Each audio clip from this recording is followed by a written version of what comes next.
cucu Nabi Adam harus menjadi teman-teman saya sebanyak-banyaknya guna menemani saya di dalam neraka. Oleh karena itu, pada kesempatan pertemuan saat ini kita akan membicarakan siapa sih teman-teman setan itu. Diriwayatkan dari Wahab bin Munabbih bahwa pada satu hari iblis diperintahkan oleh Allah untuk datang kepada baginda Rasulullah sallallahu alaihi wasallam dan menjawab segala pertanyaan yang diajukan oleh baginda Nabi. Datang iblis dalam bentuk orang tua pakai tongkat.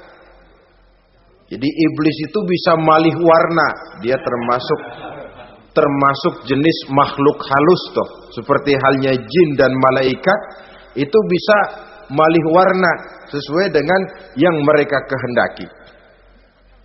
Ketika datang baginda Nabi bertanya, "Man anta?" Siapa kamu? Dia jawab, "Ana iblis." Saya iblis. Jujur. "Limadza ji'ta?" Mau apa kamu datang kemari? Kata baginda Nabi. Dijawab oleh iblis, "Innallaha amaroni an atika wa ujibaka an kulli ma sa'altani." Allah memerintahkan saya untuk datang kepadamu dan menjawab segala pertanyaan yang engkau ajukan kepada saya.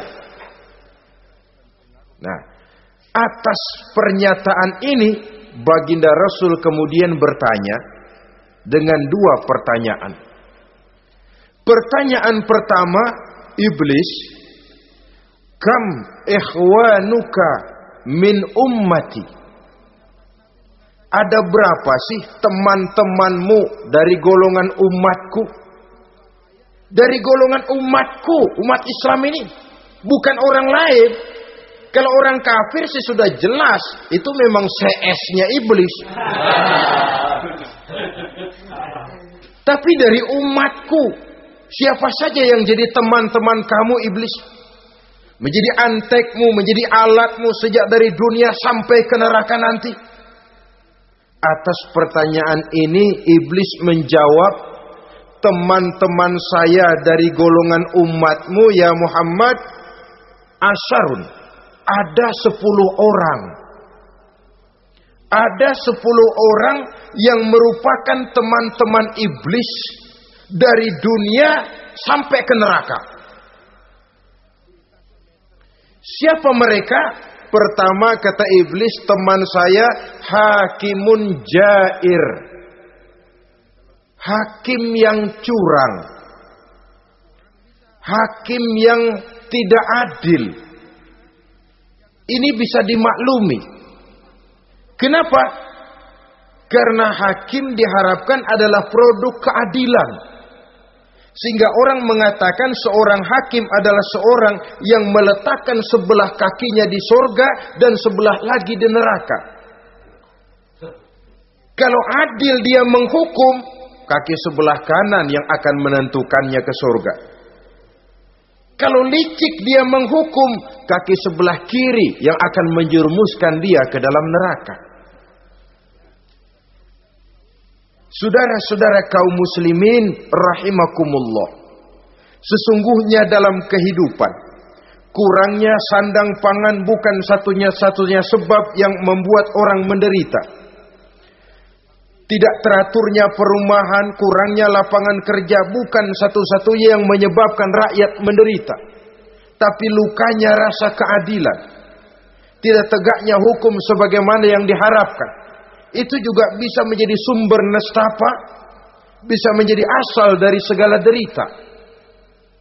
Oleh karena itu, hakim yang tidak adil, hakim yang curang, yang menghukum tidak berdasarkan hukum, tapi berdasarkan kepentingan, berdasarkan pesan sponsor, hukum bisa dibeli, ada istilah mafia peradilan. Hakim-hakim macam ini yang akan menjadi teman-teman iblis. Dan tiap kali palu akan diketuk, iblis sudah bukan main sibuknya. Kekuasaan di tanganmu. Hijau katamu, hijau yang akan berlaku. Merah kau ketok, merah yang akan jadi keputusan. Orang lain tidak tahu ini kesempatan untuk jadi kaya. Ini kesempatan untuk naik pangkat. Manipulir hukum tidak ada yang tahu karena orang banyak yang awam dengan hukum. Saudara-saudara kaum muslimin, kalau hukum sudah bisa dibeli, atau kalau hukum cuma untuk orang-orang kecil saja, ada kelompok-kelompok yang kebal hukum, maka akan timbullah kiamat di masyarakat, di mana yang kuat makin kuat, yang lemah selalu menjadi mangsa. Oleh karenanya, hakim yang serong, hakim yang durjana merupakan teman-teman setan, merupakan teman-teman iblis dari dunia sampai ke neraka nanti. Ini yang pertama. Oleh karenanya, pada dasarnya setiap kita adalah hakim untuk keluarga dalam pergaulan. Hendaklah adil di dalam memutuskan segala sesuatu. Lebih-lebih hakim yang memang menjadi pengayom masyarakat. Bukankah lambang para hakim digambarkan dalam bentuk neraca yang berimbang? Tidak berat ke kiri, tidak juga berat ke kanan. Dalam arti objektif memberikan keputusan sesuai dengan hukum. Sehingga masyarakat terlindungi. Dan hakim yang adil secara praktis adalah musuh daripada setan. Dimanapun setan dan iblis paling gak demen sama hakim yang adil. Itu merupakan musuh besar bagi setan. Yang menyalahkan yang salah, membenarkan yang benar. Walaupun yang salah orang besar, yang benar orang kecil. Dan kita memang oleh baginda Nabi diajarkan satu doa. Allahumma arinal haqqa haqqa warzuqna tiba'ah. Ya Allah, perlihatkan kepada kami bahwa yang benar itu benar. Sebab sering kita lihat yang benar jadi tidak benar. Ini memerlukan kekuatan batin. Yang benar tampakkan kepada kami kebenarannya ya Allah. Sebab sekarang banyak ketidakbenaran yang dikamuflase. Banyak ketidakbenaran yang diberikan lipstick. Sehingga kelihatannya menjadi benar. Ini baik doa ini saya pikir dibaca oleh para hakim. Allahumma arinal haqqa haqqa. Ya Allah, perlihatkan kepada saya bahwa yang benar itu benar. Dan tidak cuma sekedar itu. Warzuqnit tiba'ah. Berikan kekuatan kepada saya untuk mengikuti kebenaran itu. Sebab kadang-kadang terjadi juga dia tahu yang benar itu benar. Tapi tidak punya keberanian moral untuk mengatakan bahwa itu benar. Dia tahu itu barang yang hak. Tapi tidak terpanggil mengikuti yang hak. Tidak punya kekuatan moral untuk mengikutinya. Lalu doa ini pun disambung. Wa arinal batila batilan. Warzuqna ijtinabah. Wahai Allah, perlihatkan kepada kami bahwa yang batil adalah batil. Bahwa yang salah adalah salah. Bahwa yang munkar adalah munkar. Berikan kepada kami kekuatan untuk menjauhi yang munkar, yang batil, yang zalim. Saudara-saudara kaum muslimin rahimakumullah. Kita sering mencaci kaum pelacur sebagai sampah masyarakat.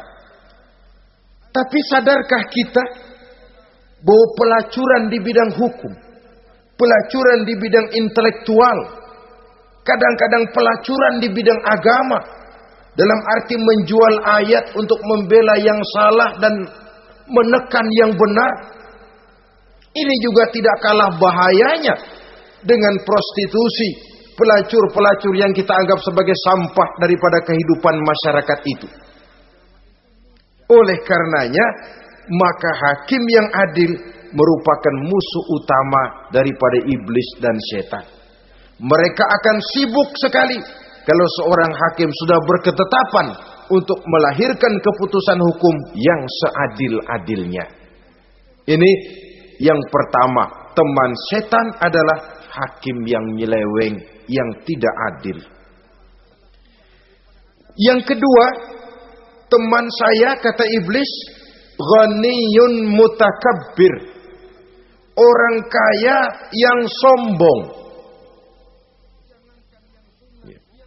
Orang kaya sombong itu teman setan. Orang miskin sombong itu lebih teman lagi tuh. Sebab ini sudah kelewatan. Kalau orang kaya sombong barangkali masih lumayan lah, memang kaya. Tapi kalau sudah miskin sombong, minta ampun. Orang kaya yang sombong adalah musuh iblis. Sebab pada hakikatnya tidak ada yang kaya dalam kehidupan ini kalau sudah bercermin kepada apa sih yang kita punya. Nabi Sulaiman karena merasa menguasai antara masyrik dan maghrib, satu hari pernah mohon izin kepada Allah. Ya Allah, saya mohon izin kepadamu untuk memberikan makan kepada seluruh makhluk-makhlukmu sekedar satu hari saja. Baik. Satu hari Nabi Sulaiman mau menjamin menanggung makannya semua makhluk. Karena merasa kaya. Baik kata Allah. Lalu sibuklah Nabi Sulaiman mengadakan persiapan. Seluruh bala tentaranya, jin, binatang dikumpulkan, mengumpulkan makanan yang sebanyak-banyaknya, diatur di satu lapangan yang sangat luas. Sebab ini yang mau makan tentu tidak sedikit. Nah, sudah selesai persiapan, kata Allah, sudah selesai Sulaiman? Sudah ya Allah. Nah, aku mulai dari makhlukku yang paling di bawah. Ikan. Ikan Nun dipanggil oleh Allah. Rezekimu hari ini mau ditanggung Sulaiman. Naik, makan. Naik ikan ini. Sekali makan seluruh persiapan habis. Goleng kepala Nabi Sulaiman, beliau sadar lalu sujud, maha kaya engkau ya Allah. Boro-boro nanggung makanan semua makhluk hidup sehari, ikan satu nggak keurusan. Ini baru sekali makan, bagaimana nambahnya? Jadi apa sih yang kita anggap kaya ini? Maka orang kaya yang sombong pada hakikatnya kacang yang lupa akan kulitnya. Tidak ada yang kita bawa pada saat kita terlahir ke alam ini. Sebagaimana juga tidak ada yang kita bawa pada saat kita meninggalkan alam ini. Harta kita akan pindah nama. Sebab itu yang perlu kita jaga pada hakikatnya tidak lain nilai-nilai iman. Sebab ini yang akan kita bawa. Cuma ironinya, karena iman itu abstrak, bukan benda, orang yang kehilangan iman tidak pernah ribut. Sebaliknya karena harta itu materi, benda konkret, orang yang kehilangan harta cepat merasa, cepat ribut. Motor hilang, ribut. Kenapa? Motor itu benda, kelihatan. Duit hilang, ribut. Televisi hilang, ribut. Kenapa? Benda. Tapi kalau iman yang hilang, wah kelihatannya tenang-tenang saja, Pak.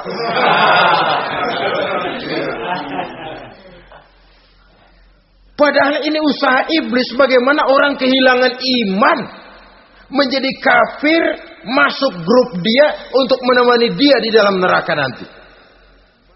Dia gelincirkan iman kita, dan kita sering tanpa terasa telah mengalami pergeseran nilai-nilai iman kalau tidak tergusur sama sekali. Cuma saya katakan tadi, oleh karena iman ini bukan benda, orang yang kehilangan iman kurang begitu merasa. Padahal ini yang paling berharga. Sebab ini yang akan kita bawa menghadap Allah. Orang itu kalau sudah yakhruju minad dunya bighairi iman, keluar dari dunia, meninggalkan dunia dan seluruh isinya, kembali menghadap Allah dengan tidak membawa iman, tempatnya jelas sudah. Itu yang paling kita khawatir. Pangkat jelas tidak kita bawa, harta benda akan pindah nama jadi milik ahli waris kita. Tiba-tiba iman yang cuma satu itu tempat kita bergantung hilang juga dari diri kita. Dengan apa kita mau menghadap Allah? Dan kemalangan apa yang lebih besar dari orang-orang yang telah kehilangan iman pada saat dia menghadap Allah Subhanahu wa ta'ala. Karena itu saudara-saudara, terutama yang diberikan amanah berupa harta oleh Allah dalam kehidupan ini, bersyukurlah kalau saudara diberikan kepercayaan oleh Allah untuk menyalurkan rezeki kepada orang lain. Seperti keran yang nyimpen air tapi tidak untuk dirinya, disalurkan kepada yang memerlukannya. Rezeki dia cuma lewat tangan saya. Rezeki dia cuma lewat tangan saya. Berbahagialah orang kalau dipercayai Allah untuk menyalurkan rezeki kepada orang lain. Artinya agen. Yang ditunjuk jadi agen Allah, kok nggak bangga? Kalau sudah kemari cara berpikir, insya Allah rasa bakhil bin pelit alias medit bin koret.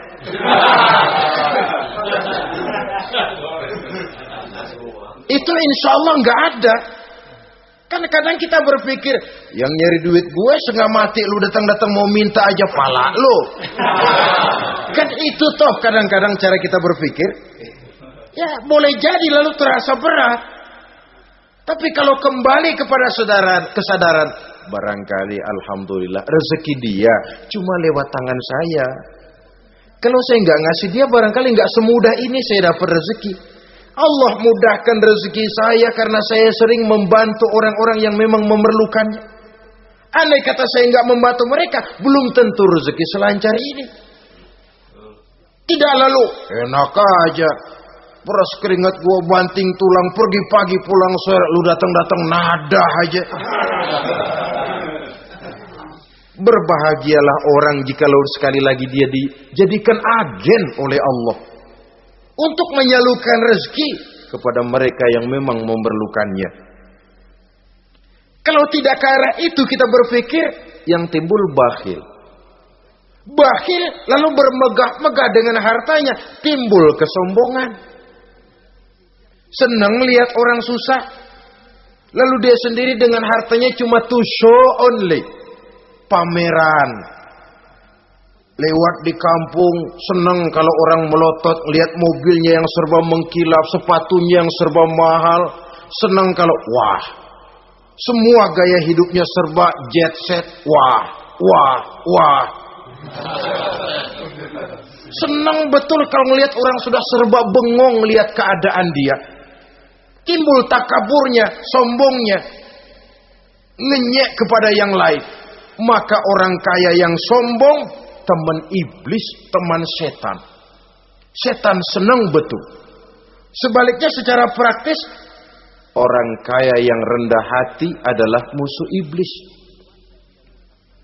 Saudara-saudara kaum muslimin rahimakumullah. Lain memang. Kalau kita diberikan ilmu di akhirat nanti, pertanyaan cuma satu, ilmumu kau amalkan untuk apa?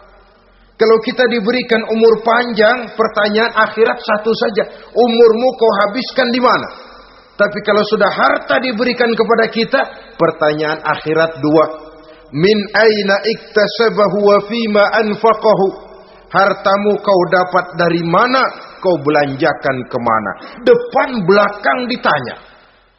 Yang ketiga, teman iblis itu tajirun khain, pedagang yang berkhianat, baik kepada sesama teman pedagangnya karena ingin lebih maju dari yang lain. Terjadi persaingan yang tidak sehat di berbagai bidang bisnis, ataupun kepada para pembelinya dengan mengatakan barang yang baik adalah barang yang tidak baik menjadi baik. Sebab pada dasarnya apabila kaum pengusaha sudah berkhianat, akan timbul kegoncangan ekonomi. Dan kegoncangan ekonomi dampaknya adalah melahirkan kelas-kelas kemiskinan. Kemiskinan merupakan satu perangkap iblis. Biasanya orang kalau udah melarat, udah dekat banget sama kafir.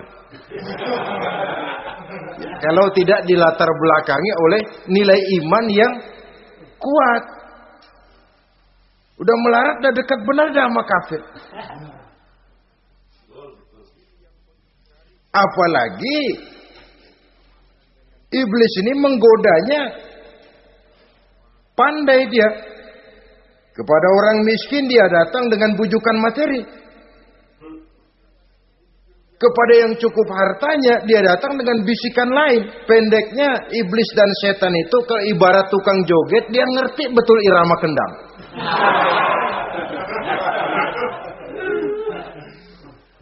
Di mana kelemahan orang itu dia selidiki, dia pelajari, dari arah situ dia masuk. Dan secara strategi perang, iblis dan setan ini posisinya memang lebih menguntungkan daripada kita. Kenapa? Dia melihat kita mah nggak lihat dia. Dia bisa pelajari kebiasaan dan kecenderungan kita. Kita nggak tahu kadang-kadang kelemahan kita. Dari arah itu dia masuk. Posisi dan strateginya lebih menguntungkan daripada kita. Saudara-saudara kaum muslimin rahimakumullah. Bila ekonomi sudah goncang, terjadi penimbunan barang, terjadi spekulasi harga, timbullah kegoncangan sosial. Dan dikala itu setan dan iblis pesta. Dia merasa perangkapnya berhasil. Persaingan-persaingan yang tidak jujur, yang pada dasarnya akhirnya bukan cuma merusak sistem ekonomi, tapi juga mempengaruhi hasil kerjaan. Dalam tender-tender usaha-usaha besar misalnya, oleh karena mengajar supaya dia yang mendapat proyek, dia tidak segan sogok sini, suap sana, semir sana, usap sini. Tinggal untungnya sedikit dan dia harus dapat untung besar. Akhirnya apa? Proyek yang dikerjakan cuma asal sekedar jadi. Tidak seperti standar yang ditetapkan lagi. Juga tidak merupakan kesalahan yang sepenuhnya harus dibebankan kepada dia. Kesalahan yang merupakan siklus. Mata rantai, sudah lingkaran setan. Itulah sebabnya sering saya ungkapkan, kalau manusia sudah jadi teman setan, lebih buas daripada bajing. Karena bajing cuma makan kelapa, tapi bajingan udah apa saja dimakan.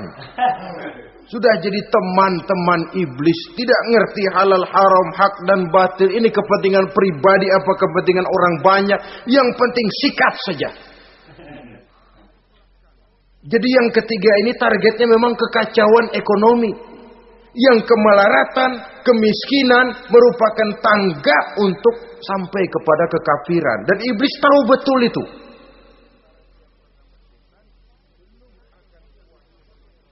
Lain misalnya contoh yang diberikan oleh Rasul. Rasul kan pernah dagang di kala remaja itu. Membawa dagangannya Siti Khadijah. Kain. Beliau dagang kain. Berapa kain ini? Oh, kalau ini saya ambil dari Ibu Khadijah 25 rupiah. Saudara mau beli saya berapa terserah, soal saya ada untungnya.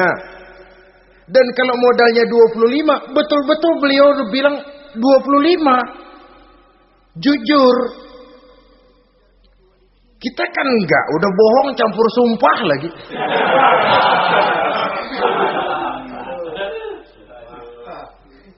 Ini yang ketiga. Yang keempat, teman-teman setan, teman-teman iblis, syaribul khamr. Orang yang minum arak, pemabuk, itu teman setan. Bahkan divonis tidak beriman orang yang pada saat meninggal dunia di dalam perutnya itu masih ada khamr. Tidak beriman divonis. Jadi dalam satu pesta di mana disediakan minuman-minuman keras, iblis itu sudah masang perangkap. Dan bila minuman itu dihampiri orang, dia mulai senang, wajahnya berseri-seri. Kalau minuman dituang ke gelas, dia tepuk tangan. Bila minuman mulai mengalir ke tenggorokan, dia jijimprakan iblis. Girang bukan main.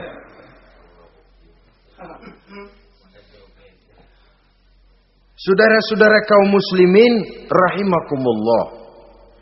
Kenapa pemabuk merupakan teman setan? Karena dalam keadaan mabuk, orang kehilangan daya kontrol.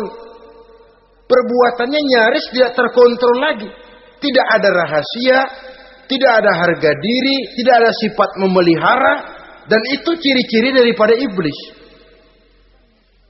Syaribul khamr, orang yang suka meminum minuman keras. Itulah sebabnya memang dalam hidup ini kita harus punya filter.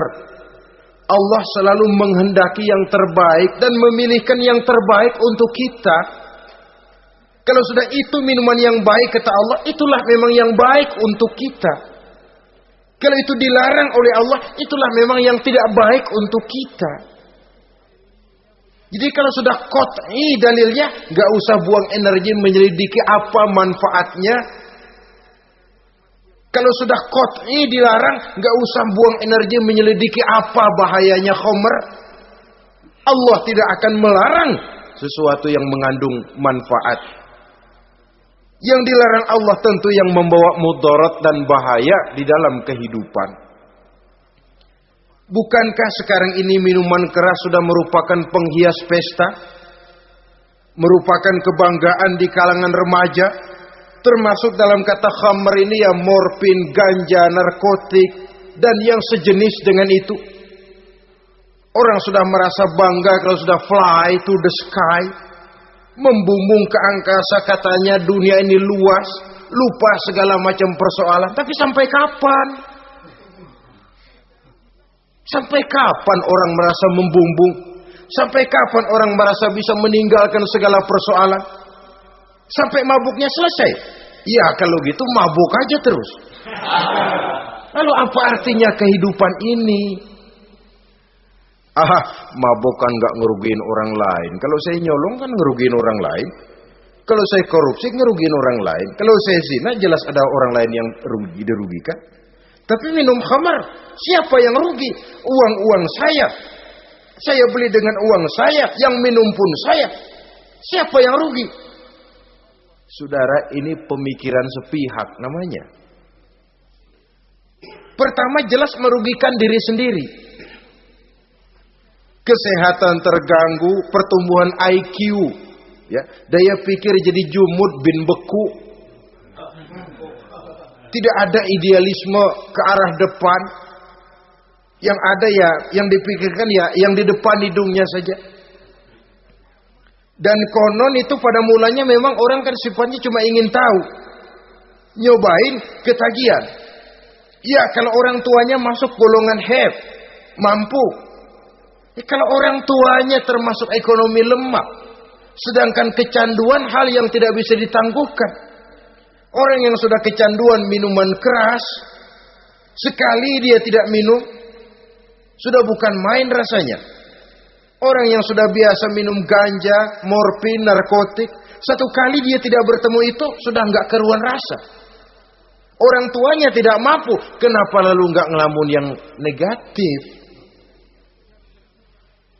Ya kalau dia keluarga have, orang tuanya masih ngelarang, dia bisa jual hal lain di rumahnya yang ada harganya. Tip deka itu, video kah itu, mobil kah digade dulu. Kalau di kampung, anak-anak muda yang menengah ke bawah, kenapa enggak ayam orang disamber?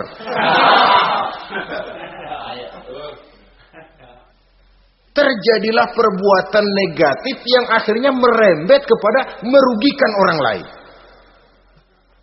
Hakikatnya zohirnya memang pada mulanya hanya merugikan diri sendiri. Tapi lambat laun akan merembet juga kepada merugikan orang lain. Oleh karena itu pantas kalau dalam perjalanan Mi'raj begitu hendak start dari Masjidil Aqsa menghadap Allah, kepada baginda Nabi disodorkan 2 gelas minuman, segelas susu dan segelas arak. Muhammad, kau ambil salah satu minuman itu, kau minum. Mantap. Nabi mengambil gelas yang isinya susu lalu beliau minum. Selesai minum kata Jibril, "Shaddaqta ya Muhammad, laqad asabtal haq." Kamu benar Muhammad, pilihanmu tepat. Kenapa? Untung saja susu yang kamu minum. Kalau arak yang kamu ambil, kamu pilih dan kamu minum, pasti umatmu bakal pada jadi umat teler semua nanti. Wong Nabi milih susu saja umatnya masih banyak yang teler. Apalagi kalau beliau memilih khamr waktu itu. Tapi ini sekedar simbol bahwa begitulah kita dalam hidup. Saudara, kalau di depan kita ditaruh segelas jamu, segelas sirup, kira-kira pilih mana? Jamu. Sirup apa jamu? Jamu. Orang yang berpikir panjang ke depan, dia bakal pilih jamu. Memang pahit, getir, nggak enak, tapi besok pagi badan enteng, kerja semangat, berpikir cerdas, gairah ada. Orang yang pikirannya pendek, ngapain jamu getir nih, sirup nih, manis ini. Dia minum, bukan main manisnya, besok pagi bibir pada jontor. Begitulah dalam kehidupan ini. Maka hendaknya kita berusaha dengan sekuat kemampuan untuk menghindarkan diri dari minuman keras dan pengaruh-pengaruhnya.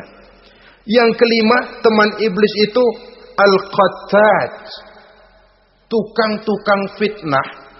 Itu suling iblis itu, trompet setan. Sebab apa? Benar kalau Quran mengatakan, Nabi mengatakan al-fitnatu asyaddu minal qatli. Fitnah lebih bahaya dari pembunuhan. Sebab apa? Pembunuhan membunuh orang secara langsung. Fitnah membunuh orang pelan-pelan. Kalau mati mendingan cepat daripada pelan-pelan.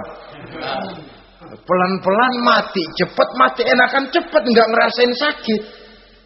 Fitnah membunuh orang pelan-pelan. Nama baik orang hancur, dicoreng-moreng di tengah masyarakat. Maka tukang-tukang fitnah, teman-teman setan dari dunia sampai ke neraka nanti. Karena fitnah lebih bahaya daripada pembunuhan.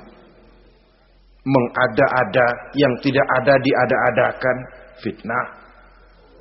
Melebih-lebih, berita semeter jadi 3 meter, yang 2 meter. Ya kalau positif, kalau negatif, fitnah. Memang orang bilang kalau kita nitip duit jangan harap lebih, kurang bisa. Tapi kalau nitip omongan jangan harap kurang, pas saja sudah untung itu. Biasanya lebih, namanya omongan. 1 meter jadi 2 meter, 2 meter jadi 3 meter. Itu sifat dari yang namanya omongan. Kita kirim uang, udah gak bakalan lebih dah. Ini nitip uang sama saya 50.000, tambahin 10.000, langka yang berpikir begitu. Kurang malah bisa. Enak aja nitip, gua kan kemarin pakai ongkos. Hitung transport misalnya. Tapi kalau sudah nitip omongan, pas saja sudah untung loh. Biasanya malah lebih. Fitnah pernah melanda Nabi Zakaria. Fitnah pernah melanda Habil dan Qabil. Fitnah pernah melanda Nabi Ibrahim. Fitnah bahkan pernah melanda kehidupan baginda Rasulullah sallallahu alaihi wasallam. Dalam peristiwa yang lazim kita kenal dengan hadisul ifki, bagaimana gosip pun sempat mengguncang rumah tangga kehidupan baginda Nabi. Sehingga pantas kalau beliau sendiri mengatakan al-fitnatu asyaddu minal qatli. Fitnah itu lebih bahaya daripada pembunuhan, karena fitnah membunuh orang secara pelan-pelan. Saudara-saudara kaum muslimin rahimakumullah. Lidah tidak bertulang. Shaghirul jirmi azimul jurmi. Kecil bentuknya tapi besar akibatnya. Kalau kita luka karena silet 2-3 hari boleh sembuh. Tapi luka karena lidah seumur hidup kita ingat. Asal lihat orangnya ingat nih dia nih yang ngomong kagak enak bang adik gua tandain dah.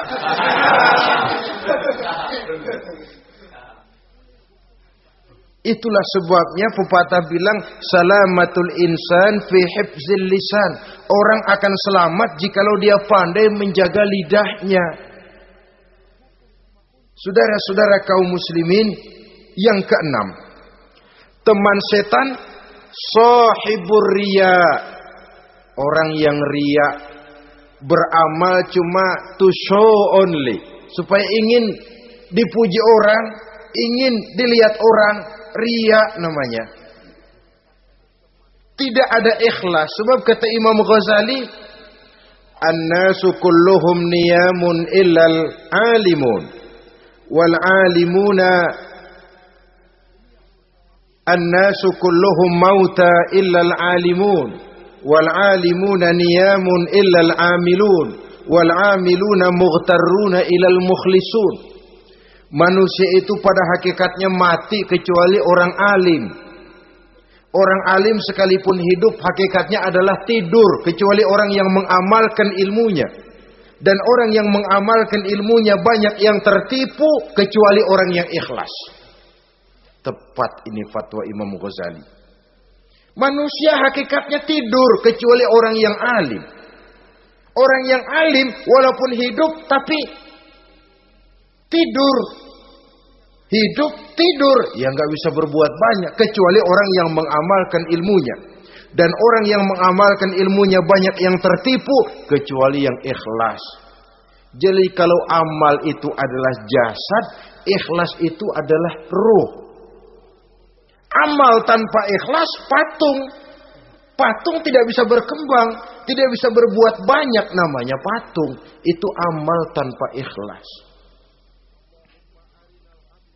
Ini termasuk penyakit batin toh, ikhlas, riya, ujub, sum'ah, penyakit kepengen didengar orang, penyakit kepengen dilihat orang. Wah, kalau sembayangnya dilihat orang mantap betul, kayak besok mau mati. Tapi kalau sudah sembahyang nggak dilihat orang, wah kilat khusus, cepat bukan main. Riya. Ini yang menghancurkan amal ini nggak terasa. Sifat kita sendiri. Riya ini menggeragoti amal. Sebagaimana api menggeragoti kayu bakar. Yang ketujuh. Teman setan akilu malil yatim. Orang yang memakan harta anak yatim. Itu setan senang betul itu. Dia bisikan, nah kau kan ngurus anak yatim. Kau sudah menanamkan budi kepada mereka. Jadi wajar kalau kau ambil bagian. Mula-mula memang dalam batas yang wajar. Makin lama malah berebut sama yatimnya. Makin kesonoin, yatimnya malah nggak keduman. Panitianya yang kenyang. Akilu malil yatim, orang yang memakan harta anak yatim secara zalim, ini merupakan teman setan. Sebaliknya, orang yang melindungi anak yatim, kata Nabi, seperti 2 jari ini dengan aku di akhirat nanti. Dekat derajatnya dengan Rasul. Yang kedelapan, teman setan al-mutahawinu bis shalah. Orang yang nganggap enteng sholat. Ngenteng-ngentengin sholat. Nanti aja dah. Kalau udah tua-tuaan. Bayang mah gampang saban sari ada. Kalau ini nih tinju jarang-jarang. Al-mutahawin. Ngenteng-ngentengin. Pada dasarnya agama itu mudah. Jangan dipersulit. Tapi juga jangan dipermudah. Agama itu tidak berat. Jangan diberat-beratin, tapi juga jangan dienteng-entengin. So yang enteng kalau kita entengin akhirnya menganggap remeh. Mulanya memang sedikit, makin lama makin banyak, makin lama makin banyak, makin bertumpuk. Apalagi kalau sadar kita sholat adalah tiang daripada agama. Bagaimana rumah akan tegak tanpa tiang yang kuat? Bagaimana agama akan tegak dalam diri seseorang kalau sholatnya dia enteng-entengi? Jangankan yang sunnah, yang wajib saja. Kadang-kadang tutup lubang gali lubang. Padahal itu merupakan tiang pokok. Rumah itu untuk kuat harus ada tiang-tiang tambahan. Tiang tambahan ini ya nawafil, ya rawatib, solat-solat sunnah itu. Itu untuk menjaga stabilitas temperatur batin kita kepada Allah. Al-mutahawinu bis-shalah. Jadi kalau sudah masuk waktu, beduk misalnya berbunyi, azan berkumandang, iblis mulai menyebar bala tentaranya. Pasukan, siap.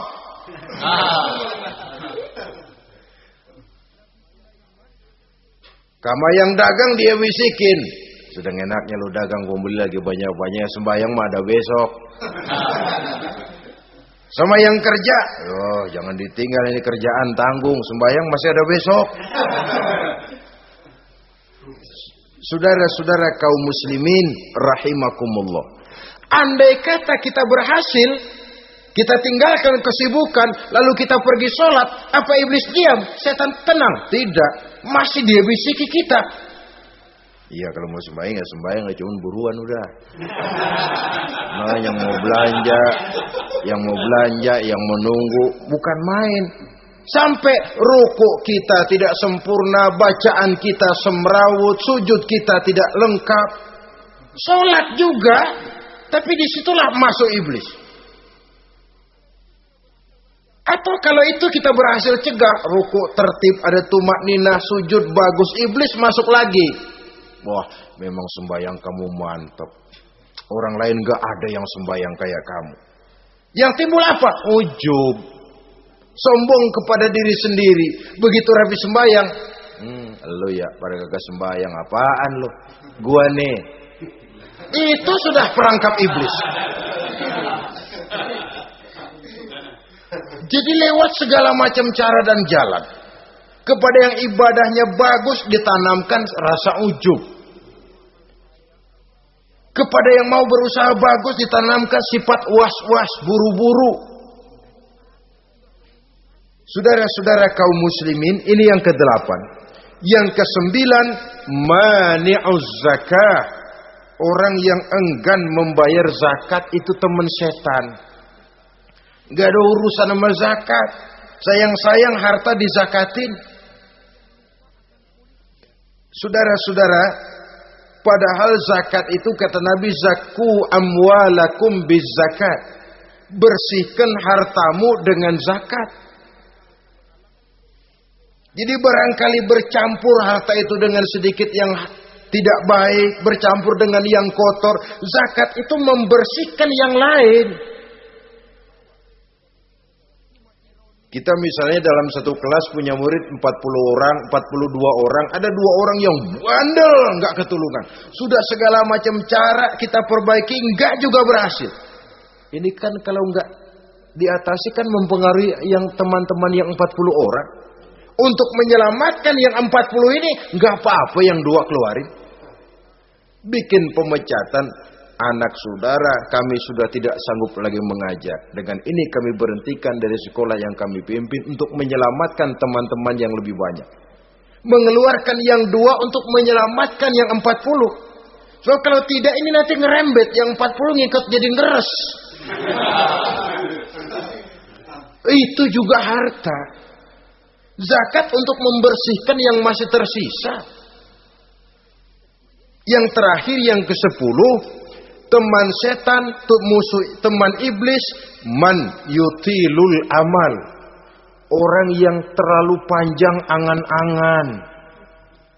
Penghitung bintang di langit. Yang hidup cuma ngitung jikalau.